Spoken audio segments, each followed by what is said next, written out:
புதுசாக விநாயகர் வைக்கிறதுக்கு அனுமதி இல்லை சார். புதிதாக நிறைய சர்ச்சுகள் வருடந்தோறும் கட்டப்படுது, புதிதாக நிறைய மசூதிகள் உருவாகுது. புதிதாக விநாயகர் புதுசாக நீங்கள் இந்த வருஷம் தான் நீங்கள் விநாயகர் சிலை வைக்கிறீங்கன்னா உங்களுக்கு அனுமதி இல்லை. இல்லை, அர்ஜுன் சம்பத் சார்கிட்ட எந்த கேள்வி கேட்டாலும் அதற்கு உடனடியாக கிறிஸ்தவர்களையும் இஸ்லாமியர்களையும் உள்ளே கொண்டு வந்துடுறாரு.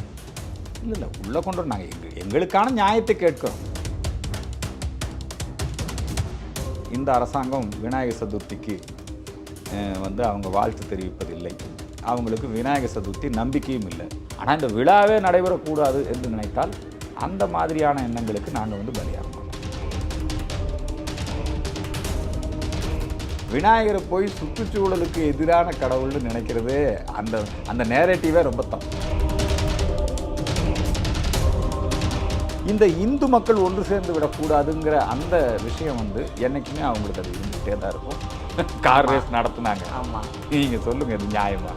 அதுக்கெல்லாம் நீங்கள் ஒரு எல்லா விதமான ஏற்பாடுகளையும் பண்ணி மாணவர்களுக்கு மடிக்கணினி கொடுப்பதற்கு நிதி இல்லைங்கிறீங்க. அதுக்குன்னு நடத்துகிற இடத்துல நடத்தாமல் இங்கே இந்த இடத்துல இவ்வளோ செலவு பண்ணி நடத்தி இவங்க என்ன சாதிக்க போகிறாங்கன்னு எனக்கு தெரியல. அதுக்கெல்லாம் இதெல்லாம் அரசாங்கம் நினச்சி ஏதோ பண்ணுறாங்க, புரியுதுங்களா?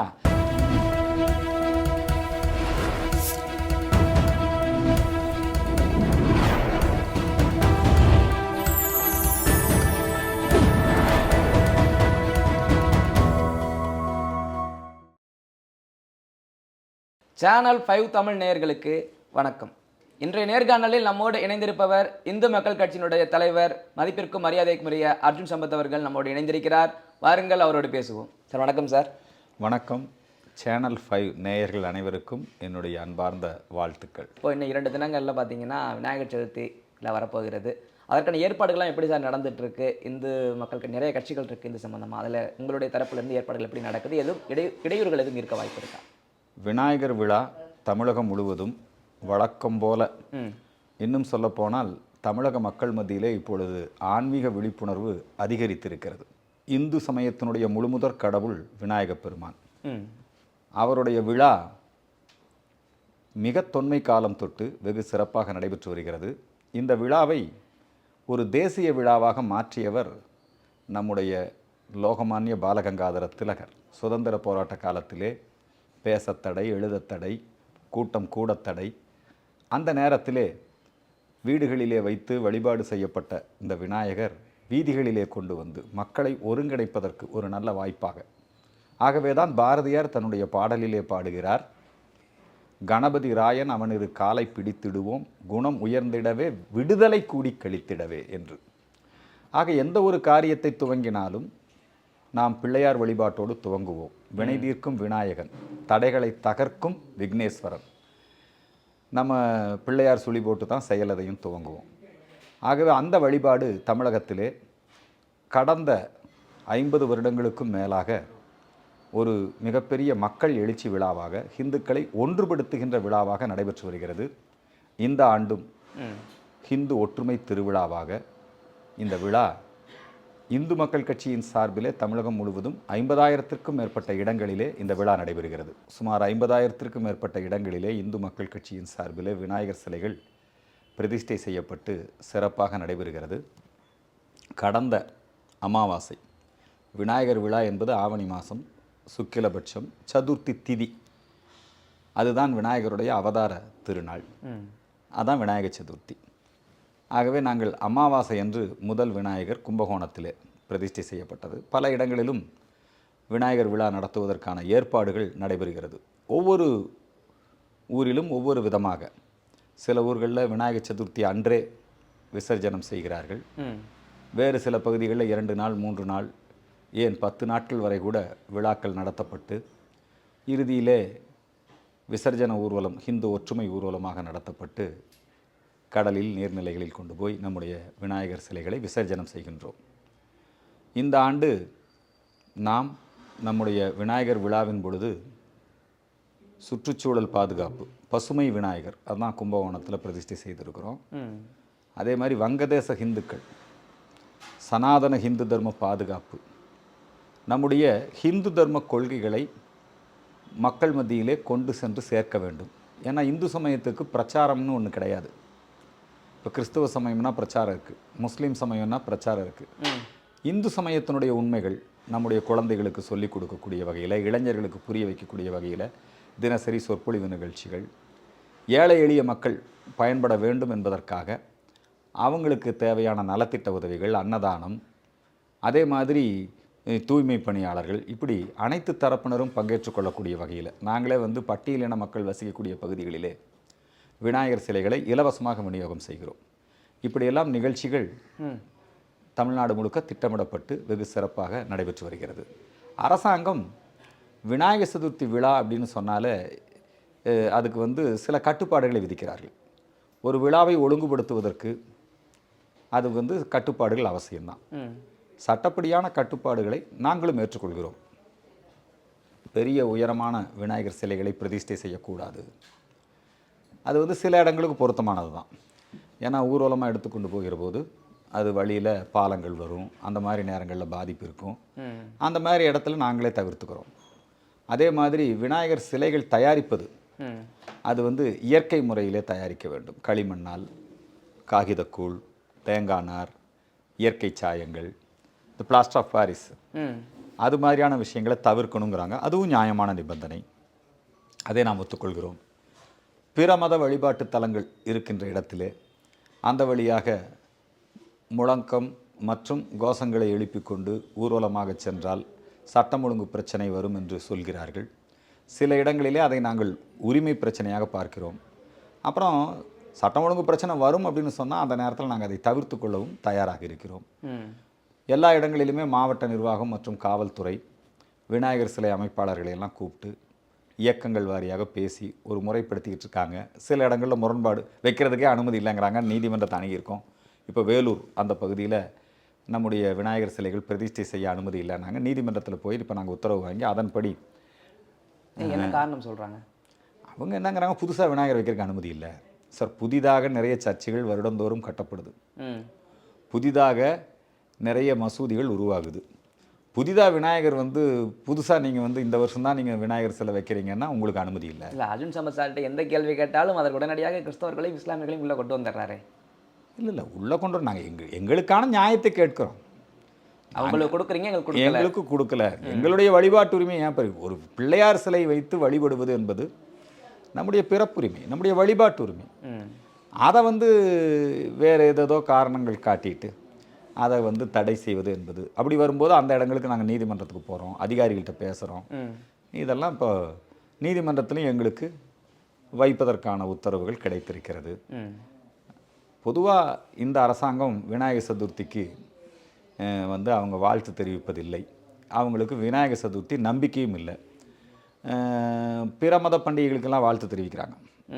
ஓணத்துக்கு வாழ்த்து தெரிவிக்கிறாங்க, கேரளத்தில் கொண்டாடப்படக்கூடிய ஓணத்துக்கு.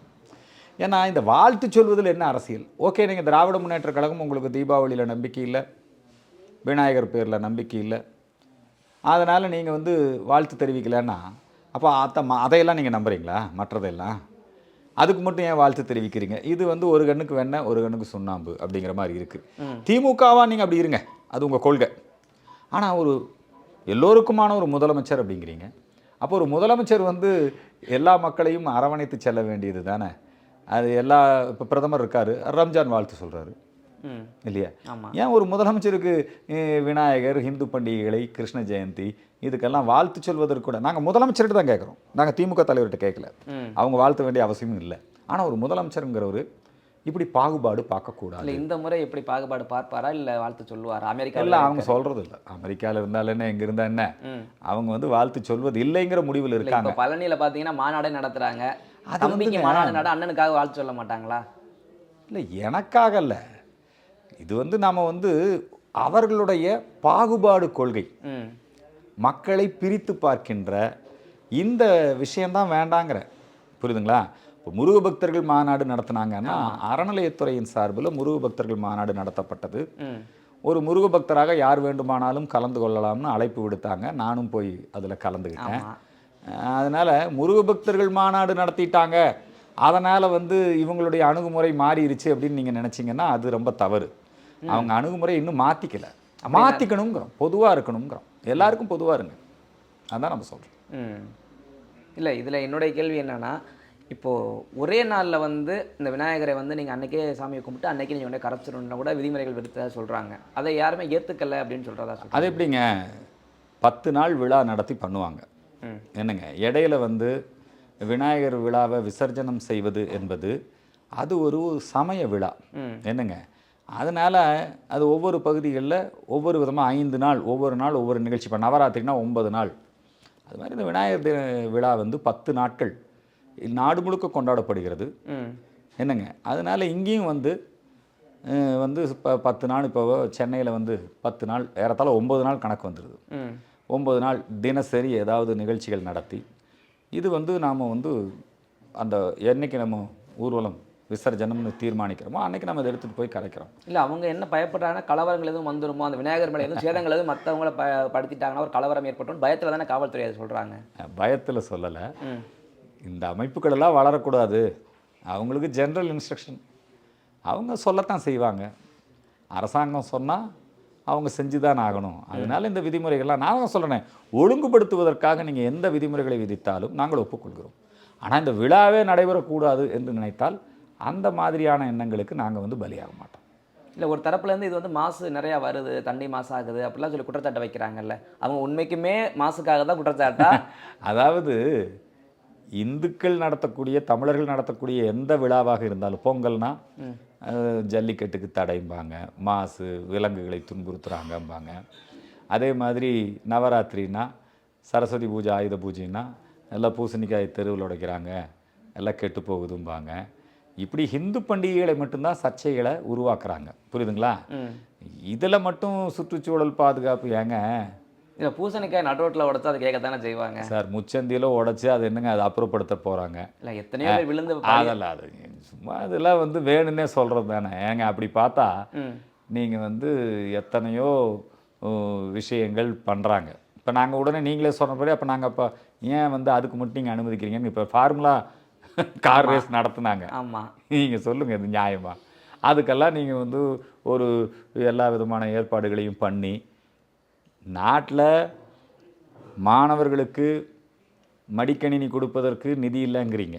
நம்முடைய விவசாயிகள் தங்களுடைய விளைபொருட்களை கொண்டு போய் குடோனில் வைக்கிறதுக்கு சரியான வசதிகள் இல்லை, அதுக்கெல்லாம் நிதி ஒதுக்க முடியல. ஆனால் ரேஸு அதுக்குன்னு நடத்துகிற இடத்துல நடத்தாமல் இங்கே வந்து இந்த இடத்துல வந்து இவ்வளோ செலவு பண்ணி நடத்தி இவங்க என்ன சாதிக்க போகிறாங்கன்னு எனக்கு தெரியல. அதுக்கெல்லாம் இதெல்லாம் அரசாங்கம் நினச்சி ஏதோ பண்ணுறாங்க. புரியுதுங்களா? இதில் பாகுபாடு பார்க்காதீங்கிறோம். இல்லை இப்போ இந்த விநாயகர் வந்து சுற்றுச்சூழலுக்கு ரொம்ப நெருக்கமானவருங்க. எப்படி? விநாயகர் வழிபாடே இயற்கையானது. சரி, சாணத்தில் களிமண்ணில் மஞ்சளில் என்னங்க இதில் தான் நம்ம பிள்ளையார் செய்து நம்ம வழிபடுகிறோம். ஆமாம், அருகம்புல் இல்லைங்களா, விநாயகருக்கு படைக்கக்கூடிய விஷயங்கள், தோப்பு கரணம், இது எல்லாமே வந்து நம்முடைய வாழ்வியல் சார்ந்த விஷயம்ங்க. விநாயகரை போய் சுற்றுச்சூழலுக்கு எதிரான கடவுள்னு நினைக்கிறதே அந்த நேரேட்டிவே ரொம்ப தப்பு. அதெல்லாம் இவங்க அப்படி ஒரு தோற்றத்தை உருவாக்குறாங்க. ஆக்சுவலாக இந்த விநாயகர் வழிபாடு நடந்தால் என்னங்க ஹிந்து சமய உணர்வாளர்கள், ஆன்மீக உணர்வாளர்கள் அவங்க மத்தியில் ஒரு ஒற்றுமை ஏற்படும். இந்த விநாயகர் விஷயத்தில் வந்துங்க ஜாதி மத வித்தியாசம் கிடையாது. சைவர்கள், வைணவர்கள் என்னங்க இந்த விநாயகர் விழாவில் பார்த்தீங்கன்னா விநாயகர் வந்து இந்த ஜாதிக்கு தெய்வம் அந்த ஜாதிக்கு தெய்வம்லாம் கிடையாது. ஒவ்வொரு ஹிந்துவும் சனாதன ஹிந்து தர்மத்தில் நம்பிக்கை உள்ளவங்களும் விநாயகரை வந்து தங்களுடைய வழிபாடு கடவுளாக முதல் பூசை விநாயகருக்கு. விநாயகர் சதுர்த்தியில் மட்டும் விநாயகர் சதுர்த்தியில் மட்டும் இல்லை, எல்லாத்துலேயும் அப்படி தான். விநாயகர் இன்னும் விசேஷம். இப்போ விநாயகர், ஐயப்பன், இப்போ வரக்கூடிய வழிபாடுகள்லாம் இருக்கு இல்லைங்களா, இது மக்களை இணைக்கக்கூடிய விழா, இது மக்களை பிரிக்கக்கூடிய விழா இல்லை. இந்த இந்து மக்கள் ஒன்று சேர்ந்து விடக்கூடாதுங்கிற அந்த விஷயம் வந்து என்றைக்குமே அவங்களுக்கு அது இருந்துக்கிட்டே தான் இருக்கும். அவங்க இந்த விநாயகர் சதுர்த்தி மேலே, பொங்கல் மேலே, ஐயப்பன் மேலே என்னங்க சரஸ்வதி பூஜை, ஆயுத பூஜை, விஜயதசமி இது மேலையெல்லாம் அவங்க அவதூறு கற்பிச்சுட்டு தான் இருப்பாங்க. தீபாவளி வந்துருச்சுன்னா அது வந்து மாசுங்கிறாங்க. புரியுதுங்களா? ஒலி மாசு, ஒளி மாசு என்னென்னமோ சொல்கிறாங்க. அதனால் இதெல்லாம் வந்து நம்ம பாரத நாட்டினுடைய கொண்டாட்டத்தை தடுக்க முடியாது. நீங்கள் பாருங்கள், நம்ம நாடு ராக்கெட் ஏவுச்சு. அப்போ எல்லாம் என்ன சொன்னாங்க, குழியில் விழுந்த பையனை காப்பாற்ற முடியல, இந்தியாவுக்கு ராக்கெட் அவசியமாக ஒரு சினிமாவே எடுத்தாங்க. நயன்தாராலாம் நடித்தாங்க அந்த சினிமாவில் இல்லைங்களா. விநாயகர் விழா இதுக்கு வந்து இவ்வளோ கேள்வி கேட்குறாங்க. அந்த ராக்கெட் இந்திய ராணுவம் அனுப்புனது வந்து தேவையான்னு கேட்குறாங்க. இவ்வளோ செலவு தேவையா? நடிகர் சிவகுமார்லாம் கேட்டார். இப்போ அவங்க அப்படி கேட்டவங்கலாம் இப்போ இந்த ஃபார்முலா ரேஸ், கார் ரேஸ் நடந்தது, எங்கே போனாங்க அவங்கெல்லாம்? அவன் சத்தம் இல்லாமல் இருக்கிறான் பாருங்க. அப்போ அவங்கெல்லாம் இரட்டை வேடம் போடுறாங்க. அவங்களுக்கு உண்மையிலேயே மக்கள் மேலே அக்கறை கிடையாது. இவ்வளோ கோடி செலவு பண்ணி இது அவசியமா? ராக்கெட் தொழில்நுட்பம் அது மேலே போச்சுன்னா அங்கிருந்தே நமக்கு வந்து ஜிபிஎஸ் அங்கிருந்து இயக்க முடியும். நம்ம எங்கே போகலாம், அட்ரஸ் கண்டுபிடிக்க முடியும். நம்முடைய புவியியல் வளத்தை, மருத்துவத்தில் பல விஷயங்களுக்கு அது மேம்பாடு. ராக்கெட் தேவையா அப்படின்னு கேட்டுட்டு இந்த குழியில் இருக்கிறவனை காப்பாற்ற முடியல அப்படின்னு எல்லாம் நீங்கள் வந்து பெரிய அளவில் பேசிட்டு, இதெல்லாம் வந்து நம்ம மக்களை நாமளே சிறுமைப்படுத்துகிற மாதிரி. இது சரியில்லை. அவங்க ரெட்டை வேடம் போடுறாங்க. இப்போ எங்கே போனாங்க அந்த போராளிகள்லாம் ஆச்சுங்களா? அவங்க வீட்டு போர்வெல் குழாய் அதான் மூடாமல் வச்சுருந்தது அவங்க தப்பு. அதில் ஒரு குழந்தை விழுந்துருச்சு. அதை போய் மீட்கிறதுக்கு எல்லாம் முயற்சி பண்ணுறாங்க. எல்லாரும் போயிட்டாங்க. அதை உடனே லைவில் ஒளிபரப்பி தீபாவளியே கொண்டாடக்கூடாதுங்கிற அளவுக்கெல்லாம் வந்துருச்சு இல்லைங்களா? அவர் ராக்கெட் விட்டதையெல்லாம் கேள்வி எழுப்புனாங்க. இப்போ ஃபார்முலா கார் ரேஸ் ஏன் வந்து எல்லாம் சத்தம் இல்லாமல் இருக்கீங்க? கடலில் பேனா வைக்கிறாங்க. தேவையா கடலில் பேனா வைக்கிறது? அதே மாதிரி எங்கே பார்த்தாலும் கருணாநிதிக்கு சிலைகள் அமைக்கிறாங்க. உயர்நீதிமன்றம் மிக தெளிவாக சொல்லுது, பொது இடங்களில் சிலைகள், கொடிக்கம்பங்கள் இதெல்லாம் இருக்கக்கூடாது, 90 நாளில் அகற்றணும். பல உத்தரவு வந்தாச்சு. ஆனால் ஆளுங்கட்சிக்கு எல்லாமே சாதகமாக வைத்து கொண்டு இருக்கிறார்கள். அதனால இவங்களுடைய இரட்டை வேடத்தான் இதெல்லாம் வந்து தெளிவுபடும். இல்லை, இந்து மக்களே இணையக்கூடாதுன்னு விரும்புகிறாங்கன்னு சொல்கிறீங்க. அப்படி விரும்புறது விளையாட்களா இல்லை இந்து மதத்தில் இருக்காங்களா? இந்து மதத்தினுடைய ஒரு கூறாக இருக்கிறவங்க தான். இப்போ ஒரு முஸ்லீம் வந்து திராவிட கழகத்தில் இருக்க முடியுமா? இறை நம்பிக்கைக்கு விரோதமாக அவங்க இருக்க முடியாது. திராவிட கழகத்தில் முஸ்லீம்கள் இருக்க முடியுமா? முடியாது.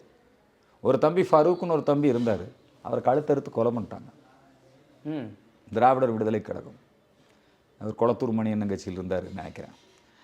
இப்போது நீங்கள் ஹிந்துவாக இருந்தால் தான் நீங்கள் இதெல்லாம் பண்ண முடியும். நீங்கள் வந்து மற்ற மதத்துக்காரங்களை போய் நீங்கள் குறை சொல்கிறதுல ஒன்றுமே இல்லை. ஏன்னா இந்துக்கள் ஒரு ஒரு ஒரு அமைப்பாக இவங்க அணிதிரளுவதில்லை. இவங்க பல்வேறு விதமாக சித்தாந்தமாக பிரிஞ்சிருக்காங்க, கட்சியாக பிரிஞ்சிருக்காங்க. இல்லை ஜாதியின் அடிப்படையில் பிரிஞ்சிருக்காங்களா? ஜாதியின் அடிப்படையிலான பிரிவுகள் அப்படிங்கிறதும் இருக்குது, சித்தாந்த அடிப்படையிலான பிரிவுகளும் இருக்குது. புரியுதுங்களா? கட்சி அடிப்படையிலான பிரிவுகளும் இருக்குது. எந்தெந்த வகையில எல்லாம் நம்முடைய மக்கள் வந்து பிரிஞ்சிருக்கணுமோ ஆனால் நம்முடைய கோயிலும் ஆன்மீகமும் மக்களை இணைக்குது. இந்த விநாயகர் விழா மக்களை இணைக்குது. நீ என்ன சித்தாந்தம் வேணால் பேசிக்க, நீ எந்த சமுதாயத்தை ஜாதி சேர்ந்தவனா வேணாலும் இரு, ஆன்மீகங்கிற அடிப்படையில் எல்லாம் ஒன்று சேர்ந்துவாங்க. இது நல்ல விஷயம் தானே? இல்லை, அர்ஜுன் சம்பத் அவர்கள் இணைக்க பார்க்குறாரு இந்து மக்கள் கட்சின்னு எல்லாத்தையும் ஒரு கோரியில் கொண்டு வரலாம். ஆனால் பல வகையில் பிரிந்து தான் இருக்காங்க. எதன் அடிப்படையில் ஒன்று சேர்க்க முடியும்னு நினைக்கிறீங்க நீங்கள்? இந்த விநாயகர் விழா, சனாதன ஹிந்து தர்மம், நம்முடைய தேசியம், கலாச்சாரம் ஒன்றா விடணும் அப்படின்ற ஒரு இதை எடுத்து. இப்போ விநாயகர் விழாவில் எந்த எல்லாம் நாங்களே போய் விநாயகரை எல்லோரும் வாங்க கும்பிடுங்கன்னு தான் கூப்பிட்றோம். கோயிலுக்குள்ளே விட மாட்டேன்னு சொல்கிற பிரச்சனையெல்லாம் 30 வருஷமாக நாங்கள் பதில் சொல்லியாச்சு. இதெல்லாம் வந்து வேணும்னே திராவிடர்களும் செய்யக்கூடிய போய் பிரச்சனை இன்னும் இருக்குல்ல, எங்காவது 1-2 இடத்துல இருக்குது. அதெல்லாம் சரி பண்ணுவோம். அதை சரி பண்ணுறதுக்கு தான் கூப்பிடுறோம். அந்த மாறுபாடு, வேறுபாடு, ஏற்றத்தாழ்வுகள் ஒழிஞ்சு எல்லாரும் ஒருதாய் பிள்ளைகளா, அநேகதாமை ஏகதா, வேற்றுமையில் ஒற்றுமை, அதுதான் இந்து தர்ம சாதனை. அதுக்கு தான் கூப்பிடுறோம். அதை கூப்பிட்டாலே உடனே ஐயோ உங்களுதுல அது இருக்குதே இது இருக்குதே பிரிஞ்சிருக்கு. ஆமாம் பிரிஞ்சிருக்கிறோம், ஒற்றுமைப்படுத்த முயற்சிக்கிறோம். அந்த முயற்சி செய்கிறவங்க கிட்ட வந்து நீங்கள் திரும்ப திரும்ப 40 வருஷமாக இதே கேள்வி தான். நான் எங்கே போனாலும் எல்லாரும் அர்ச்சகராக முடியுமா? எல்லாரும் அர்ச்சகராக தான் இருக்கிறான். ஒரே நேரேட்டிவை திரும்ப திரும்ப சொல்லிட்டு இருக்கிறான். எல்லாரும் பூசாரியாக தான் இருக்கிறான். அவங்களுடைய ஒரு இன வெறுப்பு கொள்கை, அதை வந்து எங்கள் மேலே திணிச்சுக்கிட்டு எங்கள் மேலே ஏதாவது இப்படி களங்கம் கற்பிச்சுக்கிட்டு பேசிக்கிட்டே இருக்க வேண்டியது தான். இந்த முன்னொரு காலத்தில் பார்த்தீங்கன்னா இஸ்லாமியர்கள் தான் தீவிரவாதிகள் ஒரு பிம்பத்தை உருவாக்குனாங்க. முன்னொரு காலத்தில் இல்லை, இப்பவும் தான் நாங்களா பிம்பத்தை உருவாக்கணும். இல்லை, இப்போ அந்த பிம்பம் யார் சொன்னா? இல்லை, இப்போதைக்கு சொல்லுங்க, உலகம் முழுக்க என்ன நடக்குது சொல்லுங்க. இல்லை, முன்னொரு நீங்கள் எல்லாம் பாலஸ்தீனம், காசா போராட்டம் பண்ணீங்களா இல்லையா? ஆமாம். ஏன் வங்காளதேச இந்துக்களுக்கு பண்ணல? பாலஸ்தீனத்துக்கு நீங்கள் போராடினீங்க, மணிப்பூருக்கு இங்கே போராடினீங்க, வங்காளதேசத்துலேயே பேசாமல் இருக்கிறீங்க. அப்போ இதெல்லாம் வந்து ரெட்டை வேடம் உங்களுது. நீங்கள் வந்து இந்துக்களை பலவீனப்படுத்தணும், இந்து சமயத்தை இவங்க வந்து அழிக்கணும், இந்தியாவுக்கு எதிராக இங்கே ஒரு சிந்தனையை உருவாக்கணும் அப்படிங்கிறதா அவங்க திட்டம். அதை அவங்க செயல்படுத்துகிறாங்க. அதை முறியடிக்கிறதுக்கு நாங்கள் செயல்படுறோம். இல்லை, பங்களாதேஷில் பல இந்துக்கள் கொடுமைப்படுத்தப்பட்டாங்கல்ல, அப்போ இங்கே எந்த அளவுக்கு போராட்டம் ஏன் வரல? விட மாட்டேங்கிறானே இண்டி கூட்டணி உட்காந்துக்கிட்டு. நீங்கள் பாலஸ்தீனத்துக்கு போராடுறீங்க, சிரியாவுக்கு போராடுறீங்க, புரியுதுங்களா? காசா அதுக்கு போராடுறீங்க. இங்கே ஏங்க வங்காளதேசத்து இந்துக்கள் என்ன அனாதைகளா? இந்துக்கள்கிட்ட ஒற்றுமை இல்லையோ இந்த இடத்துல? இல்லையே. உணர்வு, ஒற்றுமை இதை ஏற்படுத்துவதற்கான முயற்சிகள் நடைபெற்று கொண்டிருக்கிறது. அதை தமிழ்நாட்டில் நாங்கள் செஞ்சுக்கலாம். இல்லை அரசியலையும் பார்க்குறோம், அந்த வாக்கு சதவீதத்தையும் பார்க்குறோம். இப்போ இஸ்லாமியர் இந்துக்கள் கிறிஸ்தவர்கள் ஓட்டே போட மாட்டேங்கிறானே. 100% வாக்குப்பதிவு எல்லாரும் விரும்புகிறோம். ஆனால் 65% 70% வரைக்கும் தான் சராசரியாக இருக்குது. இந்த ஓட்டு போட வராமல் இருக்கிறவங்க யார்? 100% முஸ்லீம்கள் வாக்களிக்கிறாங்க, 100% கிறிஸ்தவர்கள் வாக்களிக்கிறாங்க. ஆனால் இந்துக்கள் 100% வாக்களிப்பதில்லை. இது இந்துக்களுடைய பலவீனம் தானே. அப்போ அவங்களுக்கு அந்த அந்த உணர்வை ஏற்படுத்தணும் இல்லையா? இது நம்ம நாடு, இது நம்ம சமயம், இது நம்ம தர்மம், நாம் வாக்களிப்பது நம்முடைய தேசிய கடமை. இந்த உணர்வை ஏற்படுத்தணுமா இல்லையா? அதெல்லாம் நமக்கு பலவீனம். அதையெல்லாம் மாற்றணுங்கிறது தான் நாங்கள் வேலை செய்கிறோம். சார், பல்வேறு கேள்விகளுக்கு உங்களுடைய நேரத்தை ஒதுக்கி பதில் தந்தமைக்கு ரொம்ப நன்றி. தொடர்ந்து பேசுவோம். நன்றி, வணக்கம், வாழ்த்துக்கள்.